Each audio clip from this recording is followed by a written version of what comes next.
Bonsoir et bienvenue dans cette nouvelle édition du Journal des Sports. Tout au long de ce journal, nous reviendrons sur les événements marquants de ce week-end. Avec nous, pour commenter l'actualité, deux invités. Avec tout d'abord les responsables de l'organisation du duathlon vert organisé le 1er avril prochain, et aussi en notre compagnie Nicolas Granger, le nageur au bois qui la semaine dernière a glané 4 records du monde lors des championnats de France des maîtres. Nous reviendrons sur cette performance en fin de journal. Mais avant cela, regardez le programme de ce journal. Avec évidemment un large résumé du match entre le FC Metz et l'Estac, les Troyens ont une nouvelle fois su réagir après avoir été menés un bon point dans la lutte pour l'accession. Retour sur le prix de Montmorency-Beaufort organisé par le CC Charlotte dimanche. Un prix très animé malgré l'absence de grosses équipes. Et puis enfin, nous terminerons ce journal avec du handball et Rosières Saint-Julien qui ne se sort décidément pas d'une fin de saison difficile. Mais avant tout cela, passons à l'actu du week-end. C'était évidemment le déplacement de l'Estac à Saint-Symphorien pour le compte de la 28e journée du championnat de France de Ligue 2.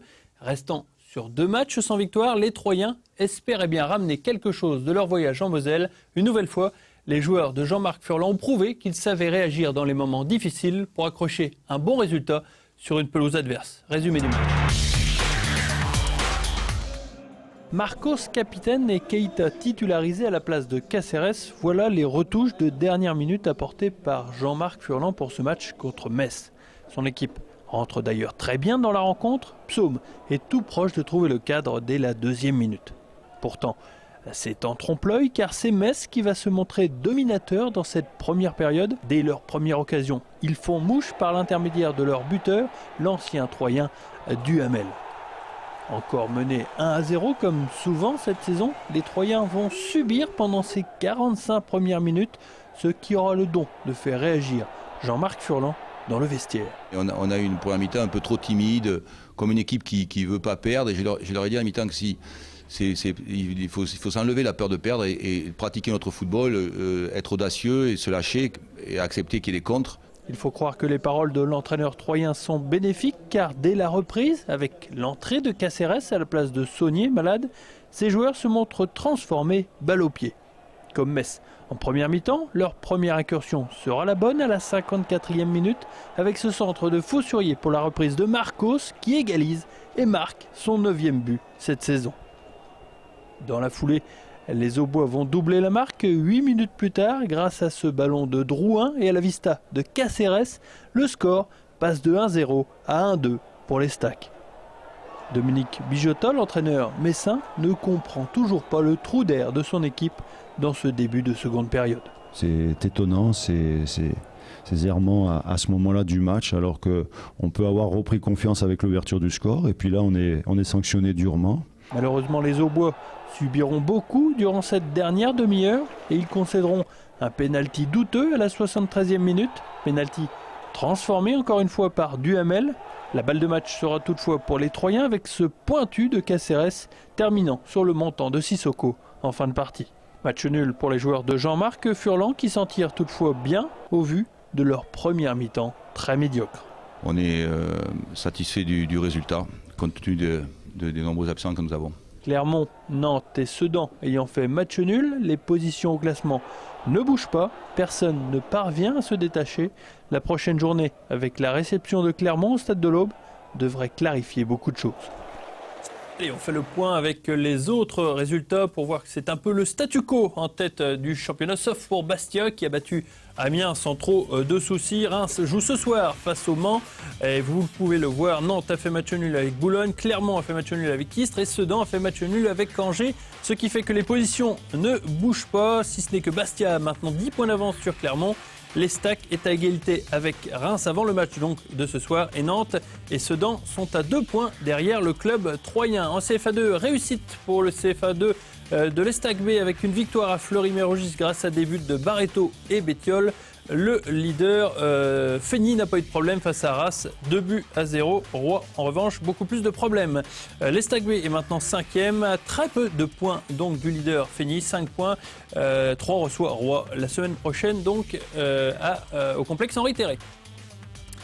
Et vous pouvez gagner des places pour un match de l'Estac à domicile. Il s'agit de la rencontre face au Havre le 6 avril prochain au Stade de l'Aube. Tapez le mot club par SMS donc au 71 003, le mot club au 71 003 et vous participerez au tirage au sort pour gagner des places comme Jean-Claude de la Rivière-de-Corps, Daniel de Saint-Phal et Didier de Troyes qui ont gagné des places pour le match face à Clermont de vendredi. Jeudi midi, les Troyens attendaient avec impatience le tirage des quarts de finale de Coupe Gambardella. Après avoir éliminé le PSG chez lui, l'Estac espérait bien rejouer à domicile, mais le club troyen a tiré l'OGC Nice à l'extérieur. Le match aura lieu donc dans le sud le 1er avril prochain. Samedi, dans la salle du Noyer-Marchand, à Romilly-sur-Seine, en tennis de table, le RS10 affrontait l'équipe d'Orville dans le cadre du championnat de France de National 2, donc de tennis de table. Une rencontre qu'il fallait absolument gagner dans l'optique du maintien. Emmenées par Virginie Grapotte, les filles d'Aurélien Rollet ont dû baisser pavillon devant la belle cohésion d'équipe de leurs adversaires. Le RS10 s'incline 10-8. Le maintien dans l'élite est loin d'être assuré pour la formation auboise. On parle cyclisme à présent avec dimanche la tenue du 3e prix de Montmorency-Beaufort organisé par le club Champagne-Charlotte. Moins d'une semaine après avoir organisé la course internationale Paris 3, le club centenaire rempilait ce week-end avec toutefois un peloton beaucoup moins consistant. Pas beaucoup de coureurs au départ de ce 3e prix de Montmorency-Beaufort, moins d'une cinquantaine. Il était donc plus facile de désigner les favoris et a priori, Romain Lejeune du CC Charlotte avait une cote assez élevée. Il n'est toutefois pas dans le premier coup de la journée déclenché par ses coéquipiers Claire et Larcher accompagné de Birjoukov de l'UVCA 3, Bonéon de Charleville-Mézières ainsi que Dragoni et Jäger du VC Toussy. Une première offensive qui lance véritablement la course puisque suite à cette échappée, plusieurs groupes vont réagir pour se montrer devant. La bagarre se poursuit jusqu'à 40 km de l'arrivée jusqu'à ce qu'un groupe de 10 trouve enfin l'ouverture. Parmi eux, Morizot et Lejeune du CC Charlotte, Yates de l'UVCA 3 ou bien Pinel du VC Toussy. Le club aubois du CCC se sent fort, alors il décide de se montrer. Romain Lejeune décide d'attaquer une première fois à 30 km de l'arrivée. Moi et Romain, on va pas très vite au sprint. On avait Emilien et Thibaut derrière qui pouvaient gagner au sprint. Donc on voulait surtout user le VC Toussy et l'UVCA pour essayer soit d'arriver tout seul ou soit de favoriser un sprint avec nos sprinteurs. Après avoir testé ses compagnons d'échappée, c'est Florian Morizot qui part cette fois-ci quelques hectomètres plus loin et l'échappée, cette fois-ci, réussit. Le coureur troyen a fait le trou. Toussy se retrouve dans l'obligation de rouler. Les Iconais sont piégés. Florian a lancé quand même les hostilités, c'est de bonne heure. Et je ne m'attendais pas à ce que Florian fasse un numéro comme il a fait. Derrière, du coup, forcément, ils avaient un coup d'avance. Derrière, ils ne roulaient plus. Et c'est ce qui a fait la différence. Donc je pense que si on leur enlève Florian, c'est pas la même chose. Le jeune en profite pour sortir lui aussi et il rejoint Morizot à 22 km du but. Les deux hommes s'entendent un moment avant que Morizot ne décroche, épuisé. Le jeune termine alors son numéro de soliste en décrochant sa première victoire de la saison et la première de son club. Je sais que je marche pas mal en ce moment, je fais une grosse préparation hivernale après la saison de cyclocross. Après c'était le moment où il fallait le faire parce que Florian, on savait que il roule pas beaucoup en ce moment et puis je savais que si je sortais avec lui, il allait m'aider un peu et ça allait le faire. Donc non, super cohésion de groupe. Après avoir décroché une belle place d'honneur sur Paris 3, Romain Lejeune enchaîne avec une jolie victoire à Montmorency-Beaufort, symbole d'une course d'équipe réussie. Voilà, le prix de Montmorency, la 3e édition, donc à Romain Lejeune. C'est l'heure de recevoir notre premier invité.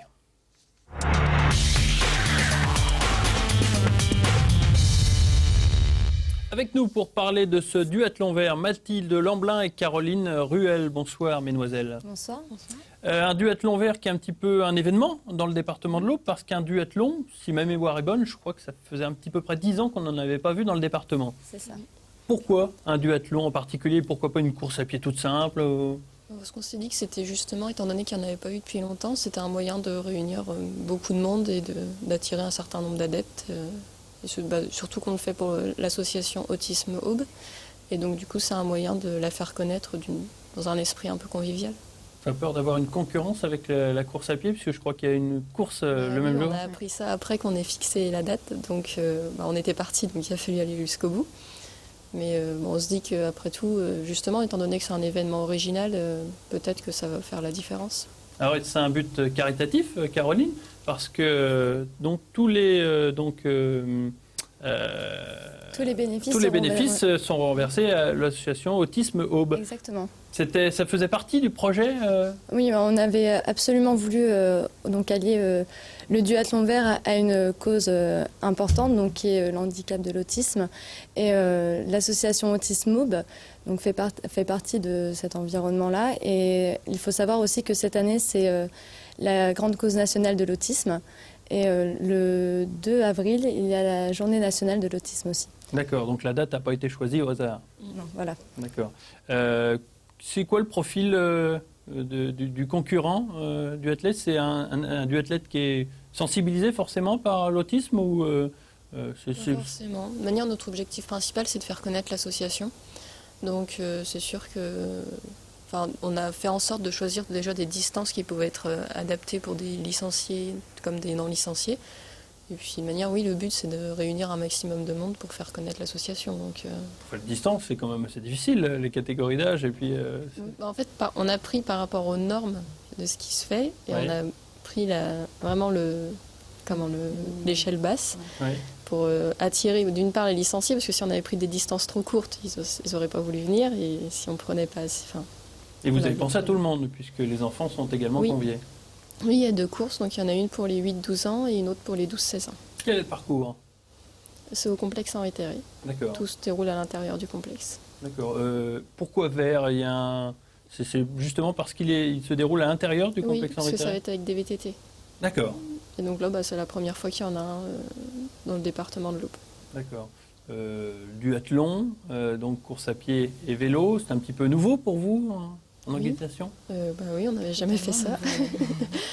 Donc c'est vrai que ça n'a pas été facile. Donc du coup, pour être sûr de suivre les bonnes démarches, on s'est mis avec la ville de Troyes. Ils nous ont beaucoup aidés, que ce soit au niveau des différentes procédures administratives. C'est vrai que quand on ne connaît pas du tout, au début on était un peu inquiets. On s'est dit on n'y arrivera jamais. Ouais. Et finalement, si, on a réussi. Et... Quel retour vous avez pour le moment sur les inscriptions? Est-ce que vous êtes satisfaite?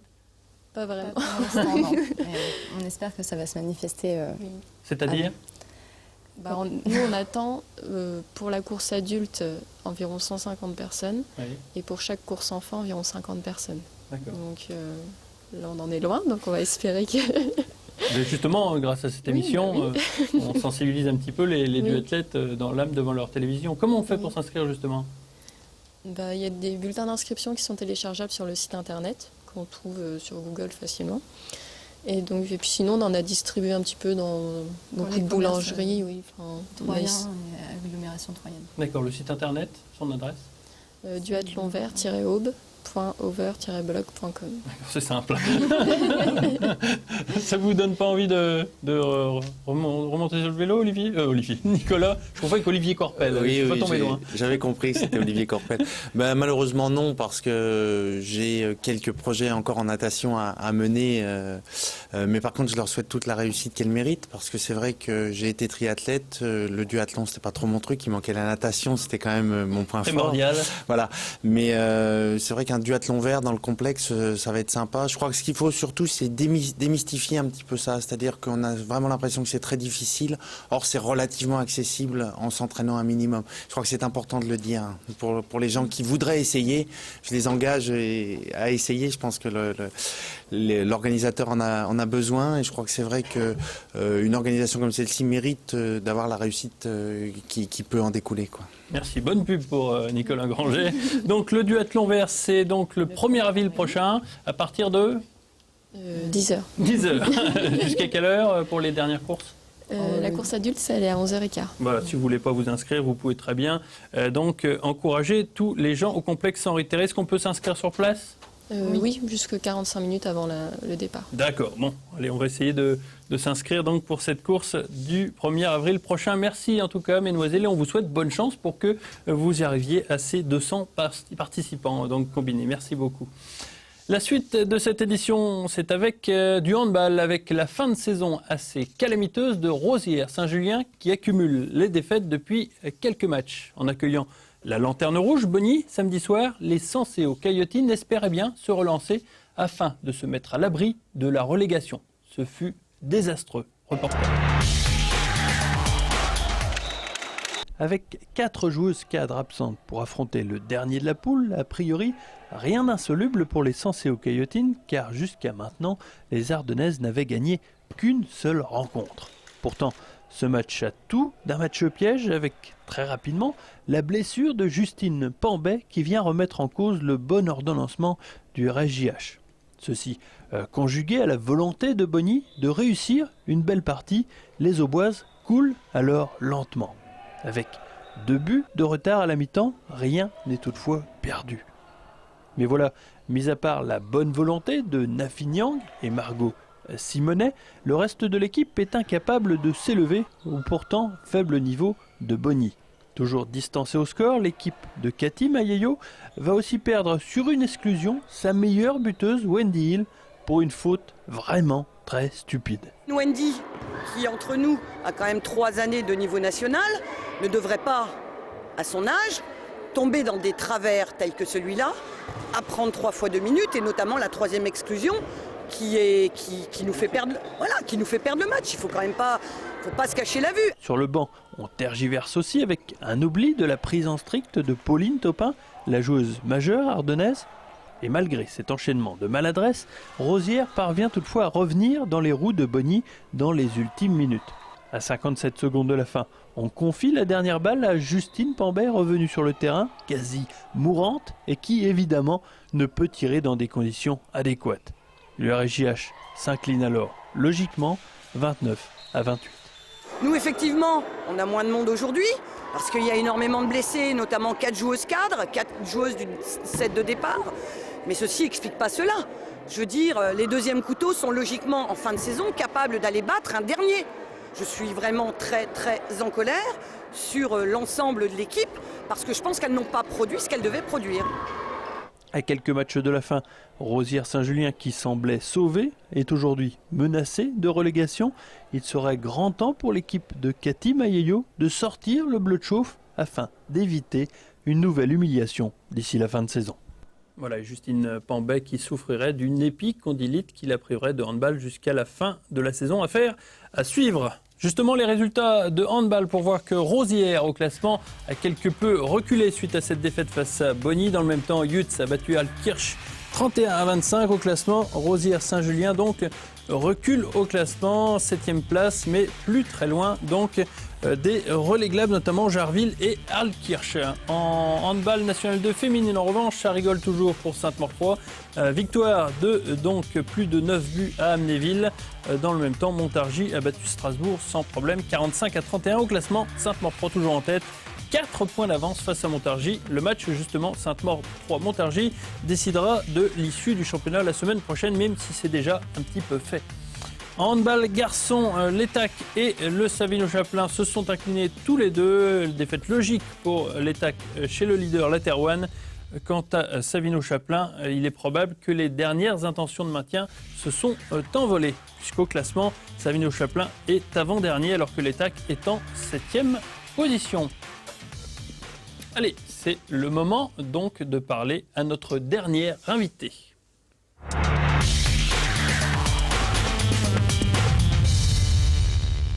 Et c'est avant tout un palmarès exceptionnel et qui s'est étoffé la semaine dernière avec 4 nouveaux records du monde lors du championnat de France des maîtres à Angers. Bonsoir Nicolas Granger. Bonsoir David. Encore des titres, encore. À croire que voilà, vous ne voulez pas vous arrêter.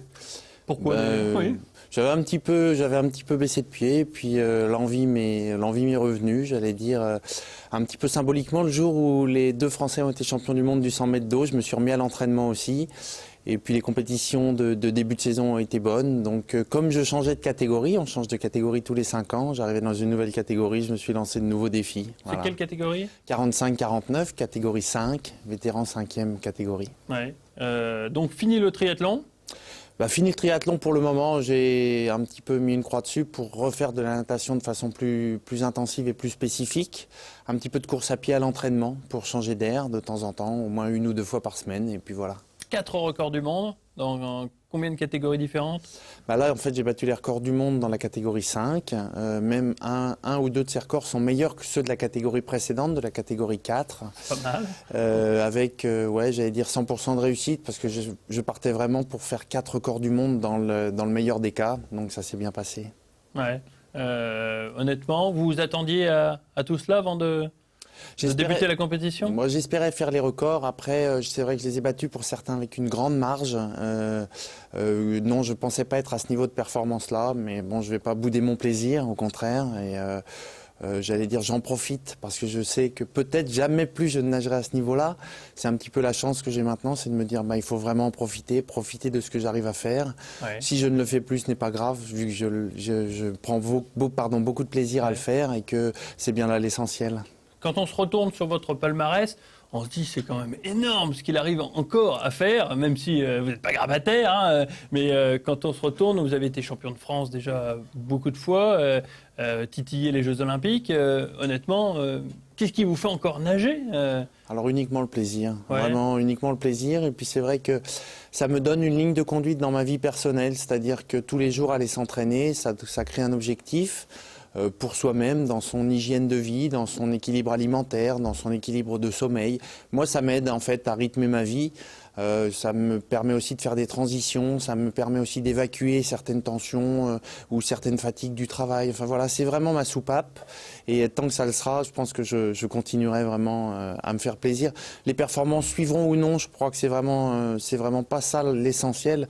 Bien sûr, ça fait plaisir de réaliser des performances. Oui, des records du monde, c'est quand même pas donné à tout le monde. Hein. Vous auriez pu vous contenter du titre de champion de France. Certes, mais c'est vrai qu'après, je suis toujours un petit peu perfectionniste, j'en conviens.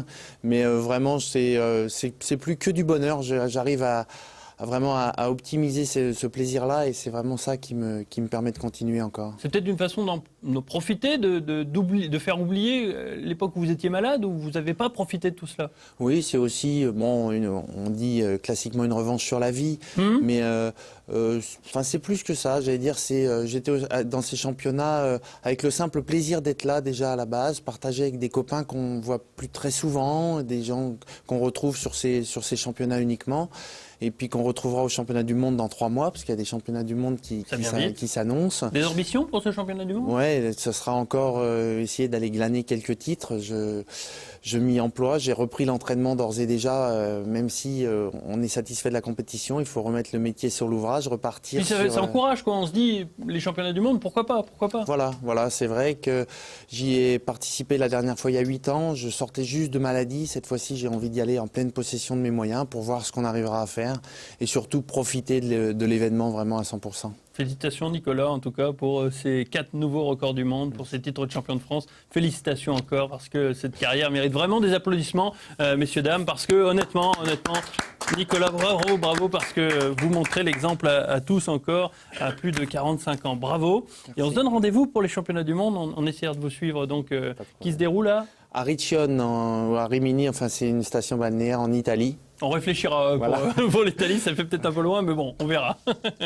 Pour terminer ce journal, je vous propose le bonus de cette émission, et c'est avec le SUMA que nous clôturons ce journal des sports, car dans moins de 15 jours, les joueurs de motoball troyens entament le championnat de France 2012. Une nouvelle compétition qui débute par un match à domicile face à Carpentras, avec divers changements apportés dans l'équipe. Le point avec ce reportage. Il va falloir vous habituer à ce nouveau nom dans les cages troyennes, Emmanuel Terrine. C'est le remplaçant de Julien Guézou, l'habituel gardien troyen, qui a décidé durant l'hiver de stopper sa carrière, la faute à une épaule toujours très fragile. Terrine ne sera toutefois pas jeté dans la fosse au lion, puisque Guézou est resté au club en tant qu'entraîneur des gardiens. Ça permet que Julien nous donne un peu son expérience, participe un peu aux entraînements, donc me donne des conseils, ce qu'il faudrait que je fasse. C'est vrai que ouais, c'est une bonne aide. Autre menace qui planait sur le club Aubois, la possible retraite de Philippe Lenoir après plus de 40 ans passés au club. Heureusement, l'emblématique coach troyen fait machine arrière après avoir reçu l'assurance par son président d'être bien épaulé cette saison avec donc Guézou et Cyril Janson, l'ancien président suméiste. Il y a 2 coachs supplémentaires, on va dire, parce que j'avais besoin d'aide. Depuis un moment, je demandais un petit peu d'aide au niveau des déplacements surtout. Et puis que la passion, elle s'en va au fil des années, donc j'avais besoin un petit peu qu'on m'accompagne et puis échanger aussi les idées, parce que peut-être que les idées, elles commencent à être un petit peu dépassées, suivant l'avancement du motocross. Voilà. Au rayon des ambitions sportives, le SUMA espère grappiller des places au classement, histoire de faire mieux que la 5e position de l'an dernier. Mais les Diables Rouges ont aussi un autre objectif cette saison. On espère faire au moins la même chose, voire mieux. Après, on a peut-être un petit coup à jouer en coupe. On a eu un tirage qui est pour nous jouable. Donc, ouais, c'est peut-être l'année où on peut peut-être jouer peut-être la coupe. Hein, on espère. Donc, c'est ce qu'on va essayer d'aller chercher cette année en tout cas. Une année 2012 débutant le 31 mars prochain pour le SUMA avec un match contre Carpentras à domicile. La saison s'achèvera ensuite le 6 octobre par un autre match à Gaston-Arbouin contre l'outsider du championnat, Vougecourt. Voilà, ce journal est terminé. Je vous remercie de l'avoir suivi. Rendez-vous la semaine prochaine pour une prochaine édition du Journal des Sports. À très bientôt. Merci, au revoir.